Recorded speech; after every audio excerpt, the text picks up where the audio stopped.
Flight Dreams, a Mark Manning mystery, Book 1. Author, Michael Kraft. Publisher, Open Road Integrated Media, New York. Narrator, Eric Ost. Tuesday, October 20. 73 days till deadline. Next morning, as Manning drives north again from the city to Bluff Shores, he listens to Bud Sturcom interviewing Humphrey Hastings on his radio program. The author and the reporter are trading platitudes about the capitalist agenda and the common man, bucking up each other's zeal with the giddy enthusiasm of two soulmates, long lost, now found. Just at the point when Manning decides he's heard enough of them, their conversation captures his interest. The mystery of Helena Carter's disappearance, Sturcom intones gravely, may soon begin to unravel, thanks largely to the selfless, untiring efforts of this dedicated journalist. Tell me, Humphrey Hastings, how did you come to focus your investigation on Carter's houseman, Arthur Mendel? Well, the conclusion was obvious, but a real no-brainer. I received numerous calls from certifiable clairvoyants, all delivering the same message. The butler did it. Their word is good enough for me, and apparently it's good enough for the state's attorney, too. As you may have read in yesterday's post, the mechanisms are at last in place to bring the rogue to justice. Ah, yes, clairvoyance, says Sturcom. I had the pleasure to attend a cocktail party not long ago at the home of attorney Roxanne Exner. In fact, you were there too, huh? But before you arrived, the rest of us had a chance to engage Mark Manning, reporter for the Journal, in an energetic discussion covering everything from psychics to erotic dreams. Really? Asked Hastings, intrigued. Did Mr. Manning offer any opinions of the paranormal? Yes, he said that he's dealt with many mystics, and he feels they have no powers at all. He went so far as to say that he acknowledges no force in the universe beyond the perceptions of his own mind. With a cynical laugh, Hastings asks, Now, why doesn't that surprise me? Why, it's only fair to acknowledge that Mr. Manning has steadfastly reported on the Carter mystery since day one. The public has understandably grown weary of his foot-dragging, his refusal to draw self-evident deductions, and that could prompt official action on the case. It is, after all, a reporter's sacred duty to shape public consensus and to orchestrate the cry for justice. Mr. Manning's flagrant disregard for his social mandate can only lead one to suspect the motives for his unconscionable silence. Hastings pauses a moment, allowing his innuendo to register fully, then leans close to the microphone as if to share a secret. I am not alone in this suspicion. During my discussions with Deputy Police Superintendent Murphy on Sunday night, we speculated at length on this issue. I am now in a position to reveal that the state's attorney is prepared to summon Mark Manning to testify at Arthur Mendel's inquest. Manning's waffling stance on this story has clearly hurt his credibility, suggesting that his role in the mystery may be other than that of an objective observer. Hastings' speech is aborted when Manning turns off the engine of his car, now parked in the courtyard of the Carter estate. Manning mindlessly checks his pockets for notebook and pen while stepping up to the front of the house and ringing the bell. When the door opens before him, he is surprised to be greeted not by Arthur Mendel, but by Margaret O'Connor. She smiles and says, Good morning, Mark. Her tone has an air of business to it, a hint of urgency that precludes small talk. Arthur's just a wreck over all this, she tells Manning, ushering him into the hall. He's in the kitchen. He's been anxious to talk to you. She strides off toward the back of the house. Manning follows without speaking. As they enter the kitchen, Arthur stands, switching off the radio that has been playing. Manning hears just enough, a modicum of social responsibility, to know that Arthur is fully aware of Humphrey Hastings' rantings. There is no mistaking the fear in the old houseman's eyes as he reaches to shake Manning's hand with both of his, saying, I'm so glad you're here. In deference to the Journal's reporter, he does not wear his usual work clothes, but is dressed uncomfortably in an ill-fitting tweed suit. Manning cannot help wondering if the clothes once fit better if the suit remained constant over the years, while Arthur's body shrank.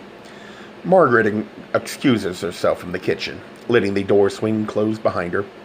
The two men sit across from each other in a breakfast nook, where a bay window overlooks the lake. With an unsteady hand, Arthur pours them both coffee from a glass pot, already half empty. Manning tells him, "Don't take Humphrey Hastings too seriously." He laughs before adding, "No one else does." Pointedly, Arthur observes, "The police seem to. It's just unbelievable. It's depressing. To hear that guy suggest I had anything to do with Mrs. Carter's disappearance. Good Lord. She was all we had, aside from the fact that I thought of her as more of a sister than a boss. I'd be crazy to do anything to harm her. It would be like biting the hand that feeds you." Charmed by Arthur's candor, Manning hopes that the old man will not feel intimidated by the appearance of his steno pad.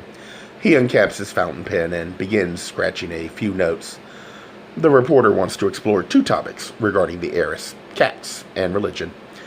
And he finds that Arthur knows a great deal about the cats, but almost nothing about Carter's religious life, except that she seemed devout. Their conversation stretches on for nearly an hour, detailing Arthur's history of service to the Carters, which spans more than 30 years, back to the days when there was a full stable of horses to tend. Manning asks him, "When your gambling debts caught up with you, and Ridgely Carter paid them off, was the incident widely known? That is, was it known beyond the household? Were there any news accounts of it?" "Heavens, no," Arthur answers, aghast at the thought. "After Mr. Carter helped me out, he never spoke of it again. Mrs. Carter knew about it, of course, and she was the type who got a kick out of needling me now and then, but that was just her way of trying to lighten the situation and make me feel better. As for Miss O'Connor, well, it was pretty clear that she disapproved of my gambling, and it was just as clear that she sort of resented Mr. Carter helping me out. But like I said," he lowers his voice and leans across the table toward Manning, "she'd made a few problems of her own." Manning has stopped taking notes. In truth, he has been digging for nothing specific. He has conducted this rambling interview simply to get better acquainted with Arthur, to assure himself that Humphrey Hastings' accusations are unfounded, before proceeding with the investigation in his own direction. He caps his pen.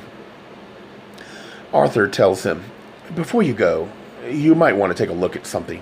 I got the strangest piece of mail yesterday." Arthur pulls a lumpy envelope from inside his jacket, which at least partly explains why the suit fits so poorly. Manning examines the envelope, which carries a Chicago postmark, but no sender's address. He looks inside and finds it stuffed with cash, thousands of dollars in crisp bills. There is a typed note that reads, "For a good defense. More if needed." It is not signed. The typewriter's E's have not been altered. There is no watermark. Returning the envelope to Arthur, Manning asks him, "Any idea who sent this?" "Not a clue." Manning drums his fingers on the kitchen table, puzzling over the new development, then rises. "Would you mind walking me out to the cattery again? Something's been on my mind since you first showed it to me a couple of weeks ago." Getting up from the table, Arthur tells him, "I'd be delighted. It's not far from the back of the house. This way, please." And he leads Manning out the kitchen door. Crossing the lawn, Manning notes that the weather has improved considerably since his last visit. The lake is blue today, not gray, and the dry autumn air carries that nebulous sense of approaching harvest. Arriving with Arthur under the broad eaves at the juncture of the Cattery building's two wings, he is struck by the manicured perfection of the surroundings, and he wonders what other secrets have fractured the tranquility of this seemingly idyllic setting. His musing is interrupted by Margaret O'Connor, who emerges from inside the cattery. She wears a bulky sweater and a garden hat to protect her from the chilly breeze. "Oh, Mart," she says, surprised to see him.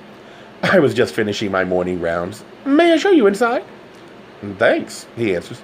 But right now I'm more interested in the exterior of this building, or rather, its construction. Oh, she says, closing the door behind her. He turns to Arthur, explaining, I'm curious about the foundations of the two wings. They're different. One is made of brick, he points to it. Arthur nods. Yes, the main wing of the cattery was built on the footings of the old stable. The shorter wing is entirely new construction, so it was built on a modern foundation of poured concrete. It doesn't have the charm of the old footings, but it's much more sturdy. He gives it a kick with the toe of his shoe. Built to last, Manning asks. And the construction was underway at the time of Mrs. Carter's disappearance? Margaret answers. Yes, indeed. It was Helen's pet project. What a shame she never saw it completed. Do you remember, asked Manning, how much of the building was finished on that New Year's morning? Oh, Lord, says Margaret. I have no idea. Arthur volunteers. I remember. His expression has turned cold, and he continues without inflection. The main wing was complete, and the shorter wing was just being excavated. Manning asks him, when was the new foundation poured? Shortly after a week, maybe two. That's right, says Margaret, remembering the details. There was some confusion as to whether the project should even continue because of Helen's disappearance. But we knew she wanted the cattery built, and the equipment and such was already on the property. So we decided to forge ahead. I'm glad we did. Those were fretful times, and it gave us something else to think about. But tell me, Mark, why do you ask? What difference does it make now? Manning gathers his thoughts and prepares to respond, but Arthur answers for him. He wants to know about our decision to pour the concrete because the timing looks bad for both of us. A Gay Mysteries audiobooks. I think it is easy to hate a label, but a face humanizes the word. So this effort is twofold. To offer comfort to those like myself that your world didn't end because you don't fit into the view of acceptable society on both sides. And in hopes of helping those with family that are LGBTQ, that it doesn't mean we are aliens from the child they once knew. Reassure them so they can maybe be supportive at the same time, being true to their values.